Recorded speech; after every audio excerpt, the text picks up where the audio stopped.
નમાવી હે મા શારદા હે મા શારદા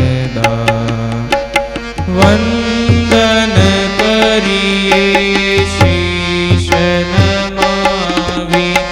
હે મા શારદા સુરતાલનું જ્ઞાન આપજે એ વિનંતી અમારી સાત સુરોના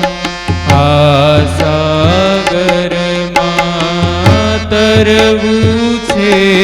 અતિ ભારી સુરતાલનું જ્ઞાન આપજે એ વિનંતી અમારી સાત સુરોના આ સાગરમાં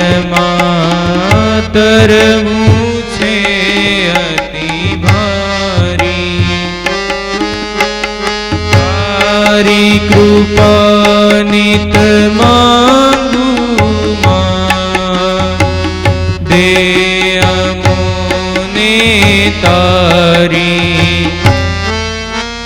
વંદન કરીએ શીશ નમાવી હે મા શારદા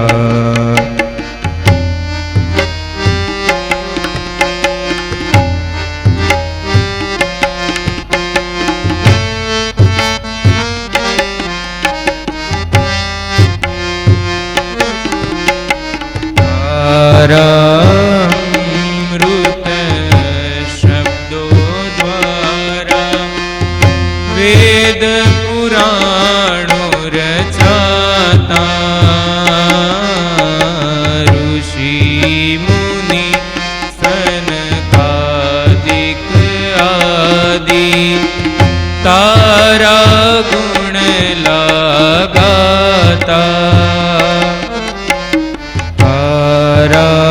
અમૃત શબ્દો દ્વારા વેદ પુરાણો રચાતા ઋષિ મુનિ સનકાદિક આદિ તારા ગુણ લગાતા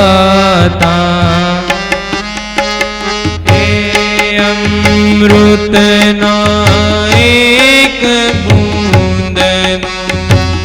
વર દે અમને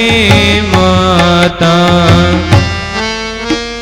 વંદન કરીએ શીશ નમાવી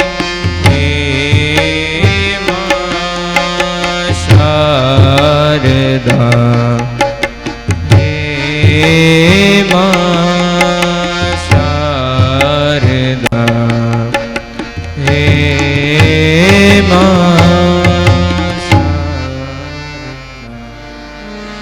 જોરદાર તાળીથી આ વિદ્યાર્થીઓની સુર વંદનાને આપણે વધાવીએ. સુરની દેવી માં સરસ્વતી, શબ્દની દેવી માં સરસ્વતી. કથી જ્ઞ સુધીના આપણા મૂળાક્ષરો લઈએ કે કથી લઈને જ્ઞ સુધીની બારક્ષરી લઈએ, પણ આ અક્ષરો અને આ ધ્વનિઓના નાદ સૌંદર્યથી જે શબ્દ બને છે ને શબ્દમાં અર્થ જે પૂરે છે એમાં સરસ્વતીની ભાવવંદના બાદ માં ભારતીના ચરણોમાં વંદન માટે ઓ દેશ મેરે એવું દેશભક્તિ ગીત લઈને આવવા માટે વિનંતી કરું. ભાયાણી ઋત્વિકા 11 સાયન્સના વિદ્યાર્થીની. ભારત છે એ માત્ર કોઈ દેશ નથી, પણ એક ભવ્યતા અને ભાવભૂમિ સાથે જોડાયેલી વિરાસત છે. એટલે જ એમના માટે આપણા આદરણીય ભૂતપૂર્વ વડાપ્રધાન અને હિન્દીના મશહૂર કવિ અટલ બિહારી વાજપેયીજી એવું કહેતા ભારત માટે કે ભારત જમીન કા ટુકડા નહીં જીતા જાગતા રાષ્ટ્ર